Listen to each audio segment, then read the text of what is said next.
أعوذ بالله من الشيطان الرجيم. بسم الله الرحمن الرحيم. إلا المستضعفين من الرجال والنساء والولدان لا يستطيعون حيلة ولا يهتدون سبيلا فأولئك عسى الله أن يعفو عنهم وكان الله عفوا غفورا. ومن يهاجر في سبيل الله يجد في الأرض مراغما كثيرا وسعة ومن يخرج من بيته مهاجرا إلى الله ورسوله ثم يدركه الموت فقد وقع أجره على الله وكان الله غفورا رحيما. لیکن جو مرد اور عورتیں اور بچے قادر نہ ہوں کہ نہ کوئی تدبیر کر سکتے ہیں اور نہ راستے سے واقف ہیں، سو ان کے لیے امید ہے کہ اللہ تعالیٰ معاف کر دیں گے، اور اللہ تعالیٰ بڑے معاف کرنے والے، بڑے مغفرت کرنے والے ہیں. اور جو شخص اللہ تعالیٰ کی راہ میں ہجرت کرے گا تو اس کو روئے زمین پر جانے کی بہت جگہ ملے گی اور بہت گنجائش. اور جو شخص اپنے گھر سے اس نیت سے نکل کھڑا ہوا کہ اللہ اور رسول کی طرف ہجرت کروں گا، پھر اس کو موت آ پکڑے، تب بھی اس کو ثواب ثابت ہو گیا اللہ تعالیٰ کے ذمے. اور اللہ تعالیٰ بڑے مغفرت کرنے والے ہیں، بڑی رحمت والے ہیں. سورہ نساء کی 98، 99، 100 نمبر کی آیت آپ کے سامنے پڑھی گئی. کل کی آیت جو آپ کے سامنے پڑھی گئی تھی 97 نمبر کی، اس میں ہجرت نہ کرنے والوں کے بارے میں وعید نازل فرمائی تھی. اور میں نے کل ذکر کیا تھا کہ ابتدا میں ہجرت کرنا فرض تھا، اور جو لوگ ہجرت نہ کرتے تھے یا تو وہ مجبور ہوتے تھے، معذور اور لاچار ہوتے تھے، اور جو مجبور اور لاچار نہ ہونے کے باوجود ہجرت نہیں کرتے تھے اس کے ایمان کے بارے میں کھوٹ سمجھا جاتا تھا. اس وقت جو آپ کے سامنے آیات تلاوت کی گئی اس کے اندر اللہ تعالیٰ نے پہلی آیت کریمہ یعنی 98 نمبر کی آیت میں معذور لوگوں کو مستثنی فرمایا. یعنی ایسے لوگ جو معذور ہوں، نہ تو وہ راستے سے واقف ہوں، نہ تو وہ کوئی تدبیر کر سکتے ہوں، اور نہ ہجرت کرنے پر وہ قادر ہوں، ایسے لوگوں کے بارے میں اللہ تعالیٰ فرما رہے کہ ایسے لوگوں کو اللہ تعالیٰ معاف کر دیں گے اور ایسے لوگوں کو بخش دیں گے. اور اللہ کو یہ بھی معلوم ہے کہ معذور کون ہیں، کون دولت اور مال کی محبت میں ہجرت نہیں کر رہا، کون وطن کی محبت میں اپنے وطن کو نہیں چھوڑ رہا، سب اللہ تعالیٰ کو معلوم ہے. اور اس کے بعد اللہ تعالیٰ فرما رہے ہیں کہ جو لوگ اللہ اور اس کے رسول کی رضامندی کے لیے ہجرت کرے گا اور اپنا وطن چھوڑے گا تو اللہ تعالیٰ اس کے ثمرات کو دنیا کے اندر بھی ظاہر کریں گے، اس کے برکات کو دنیا کے اندر بھی ظاہر کریں گے، اور آخرت کے اندر بھی اس کو ثواب کامل ملے گا اور اجر عظیم سے اس کو اللہ تعالیٰ نوازیں گے. تاریخ عالم اس بات کا گواہ ہے کہ جن لوگوں نے اپنا وطن اللہ کی رضامندی کے لیے چھوڑا تو اللہ تعالیٰ نے اپنے وطن سے بہتر وطن اس کو عطا کیا، اپنے مکان سے بہتر مکان اس کو عطا کیا، اور اپنے وطن کی عزت اور شرافت سے بہتر عزت اور شرافت ان کو اللہ نے عطا فرمائی. مثال کے طور پر حضرت ابراہیم علیہ السلام عراق کے اندر پیدا ہوئے، اللہ نے نبوت سے ان کو نوازا، نبوت سے سرفراز کیا، لیکن ان کی باتوں پر، ان کی دعوت پر کسی نے لبیک نہیں کہا، تو یہ عراق چھوڑ کر کے چلے گئے شام کے علاقے میں. تو جب یہ اپنا وطن چھوڑ کر کے گئے تو اللہ تعالیٰ نے ان کو بہت ساری چیزوں سے نوازا، دولت بھی دی، اولاد بھی دی، بیویاں بھی عطا فرمائی، بہت ساری چیزوں سے نوازا. اسی طریقے سے حضرت موسیٰ علیہ السلام جب مصر سے ہجرت کر کے شام گئے تو اللہ تعالیٰ نے پورا شام کا علاقہ ان کو عطا کر دیا، شام کے علاقے کی پوری حکومت ان کو اللہ نے عطا فرما دی. اور اس کے بعد پھر مصر کی سرزمین بھی اللہ نے ان کو عطا فرما دی.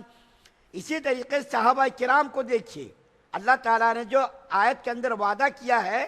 کہ اللہ تعالیٰ ان کو دنیا کے اندر بھی فراخی عطا کرے گا، دنیا کے اندر بھی رزق عطا کرے گا، تو اس کا مشاہدہ لوگوں نے آنکھوں سے دیکھا کہ صحابہ کرام 13 سالہ مکی زندگی میں کتنی مشکلات، کتنی پریشانیوں میں گھرے رہے، شدائد اور مشکلات کے اندر زندگی گزارتے رہے. جب اللہ تعالیٰ نے ہجرت کا حکم دیا اور ہجرت کر کے مکہ سے مدینہ جانے لگے اور حبشہ بھی گئے بہت سارے صحابہ کرام، تو چھپ چھپ کر کے گئے، جان پر کھیل کر کے گئے، جان کی بازی لگا کر کے مکہ سے نکلے، کئی صحابہ کرام تو لڑ بھیڑ کر کے مکہ سے مدینے کے لیے روانہ ہوئے۔ اللہ کے رسول صلی اللہ علیہ وسلم کی بڑی شہزادی حضرت زینب رضی اللہ تعالی عنہ جب ہجرت کرنے کے لیے مکہ سے مدینے کے لیے روانہ ہوئی تو مکہ کے کافروں نے، کم بختوں نے ان کو دھکا دے کر کے اونٹ پر سے گرا دیا۔ وہ حاملہ تھی، اونٹ پر سے گرنے کی وجہ سے اس کا حمل ضائع ہو گیا، اور اسی زخم میں اور اسی تکلیف میں اخیر میں ان کا انتقال ہو گیا۔ چھپ چھپ کر کے صحابہ کرام مکہ سے مدینہ اور حبشہ ہجرت کر کے گئے، کتنی پریشانیوں میں، کھانے کے لیے کھانا نہیں، راستے سے واقف نہیں، ان مشکلات میں جانوں پر کھیل کر کے ایمان کی حفاظت کے لیے صحابہ کرام جب مکہ سے نکلے تو مدینے میں ابتدائی دور میں مسلمانوں کو بڑی پریشانیاں ہوئی، لیکن پھر اللہ تعالیٰ نے ان کے لیے دنیا کو کھول دیا، دنیا کا رزق، اس کے لیے دنیا کے رزق کے اسباب کو پیدا کر دیا، راستے کو کھول دیا۔ 2-4 سالوں کے بعد جب مسلمانوں نے جہاد کیا، اس جہاد کی برکت سے اور ہجرت کی برکت سے اللہ تعالیٰ نے دنیا اس کے قدموں میں لا کر کے ڈال دیا۔ جو بالکل غریب تھے، تنگ دست تھے، مجبور تھے، لاچار تھے، کھانے سے مجبور، رہنے کے لیے مکان نہیں، پہننے کے لیے کپڑے نہیں، ایسے ایسے لوگ بعد میں جا کر کے ملکوں کے حکمراں بنے، ملکوں کے بادشاہ بنے، ملکوں کے گورنر بنے۔ حضرت سلمان فارسی کا واقعہ، فارس کے، ایران کے گورنر بنے۔ حضرت ابو ہریرہ رضی اللہ تعالیٰ عنہ کے بارے میں آتا، یہ خود کہتے تھے کہ جب ایمان قبول کیا انہوں نے تو بڑی پریشانی میں تھے یہ، اور پریشانی کا یہ عالم تھا، بھوک کی وجہ سے مدینے کی جو مسجد تھی، مسجد نبوی، اس کے چوکھٹ پر یہ بھوک کی وجہ سے گر جاتے تھے۔ لیکن تھوڑے دنوں کے بعد اللہ تعالیٰ نے دنیا ان کے قدموں میں ایسا ڈالا کہ یہ خود کہتے تھے کہ ابو ہریرہ تو وہی ہے نا جو نوکری کرتا تھا اور لوگوں کی جو ہے غلامی کرتا تھا، اور جب وہ لوگ اترتے تھے تو اس کے کھانے پینے کا انتظام کرتا تھا، ان کے لیے لکڑیوں کا انتظام کرتا تھا۔ آج دیکھ تو قیمتی کپڑوں سے ناک صاف کر رہا ہے۔ خود کہتے ہیں حضرت ابو ہریرہ رضی اللہ تعالیٰ عنہ۔ حضرت عبد الرحمن بن عوف رضی اللہ تعالیٰ عنہ جب مکہ سے مدینہ تشریف لے گئے، بڑے پریشان تھے، کھانے کے لیے ان کے پاس کھانا نہیں تھا۔ اتنی مشکلات میں انہوں نے ہلکا پھلکا کاروبار شروع کیا۔ تھوڑے دنوں میں اللہ تعالیٰ نے ان کے کاروبار کے اندر اتنی برکت عطا فرمائی کہ صحابہ کرام میں ان کا شمار مالدار لوگوں میں ہوتا تھا، بڑے صحابہ کرام میں اور مالدار صحابہ کرام میں ان کا شمار ہوتا تھا۔ بے شمار واقعات ہیں جو بالکل چھپ چھپ کر کے ہجرت کر کے گئے تھے، بعد میں اللہ تعالیٰ نے ہجرت کی برکت سے اتنا نوازا۔ ایک صحابی جو غالباً حضرت حذیفہ یا کیا نام ہے، ان کے بارے میں آتا ہے کہ اللہ تعالیٰ نے ان کو اتنا مال دیا، اتنی دولت عطا فرمائی کہ لا کر کے مالوں کو نوکروں سے کہتے تھے پھینک دو، ادھر پھینک دو، بیزار ہو گئے تھے مال اور دولت سے، ادھر پھینک دو، اس طریقے تنگ ہو گئے تھے۔ گھر کے اندر خزانے بھرے رہتے تھے، لیکن وہ لوگ رکھتے نہیں تھے، اللہ کے راستے میں خرچ ہی کرتے رہتے تھے۔ وہ لوگ ان کے بعد جب دولت آئی، یہ نہیں جمع کر کے بیٹی کے نام، بیٹے کے نام، اور فلاں بینک میں ڈپازٹ، فلاں بینک میں ڈپازٹ، فلاں جگہ پلاٹ خرید، ایسا نہیں، اللہ نے ان کو دیا تو انہوں نے خرچ بھی کیا، اتنا خرچ کیا خود بھوکے رہ گئے، دوسروں کا پیٹ بھرا۔ اتنا مال ہونے کے باوجود بھی مدینے کے اندر تقسیم کرتے رہتے تھے، غریبوں کو، فقراء کو۔ اللہ کے رسول صلی اللہ علیہ وسلم نے جب زندگی میں خیبر فتح کیا، یہودیوں کا بہت بڑا مشہور علاقہ تھا، جب وہ خیبر فتح ہوا تو اللہ کے رسول صلی اللہ علیہ وسلم نے اپنی ازواج مطہرات کے نام تھوڑے تھوڑے کھانے پینے کے سال کے نان و نفقہ کا انتظام کیا۔ حضرت زینب رضی اللہ تعالیٰ عنہ، ان کے حصے میں بھی مال آتا تھا سال میں، یہ زینب رضی اللہ تعالیٰ عنہ پورا مال اللہ کے راستے میں خرچ کر دیتی تھی، پورا مال، اسی لیے اس کو ام المساکین کہا جاتا۔ حضرت عائشہ رضی اللہ تعالیٰ عنہ کتنی جو ہے پریشانی میں مکے سے مدینہ گئی، مدینہ جب پہنچی تو اللہ تعالیٰ نے ان کو اتنا مال دیا لیکن رکھتی نہیں تھی۔ ایک مرتبہ ان کے بھانجے نے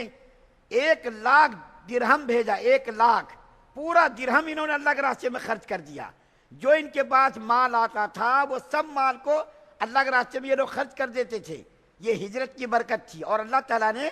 ان آیات کریمہ کے اندر ہجرت کی برکات اور اس کے ثمرات اور اس کے فضائل کو جو بیان کیا، دنیا نے اپنی آنکھوں سے دیکھا کہ جن لوگوں نے تنگ دستی میں، مفلسی میں، پریشانی میں ہجرت کی تھی، اللہ تعالیٰ ان کو دنیا سے ان کو جو دنیا اللہ نے عطا فرمائی، لیکن دنیا کو انہوں نے قریب نہیں کیا، دنیا کو انہوں نے اپنے دل کے اندر نہیں بٹھایا، دنیا کو انہوں نے معبود اور مسجود نہیں سمجھا، بلکہ دنیا آتی تھی، مال آتا تھا، اس کو اللہ کے راستے میں خرچ کرتے رہتے تھے۔ تو برے کہے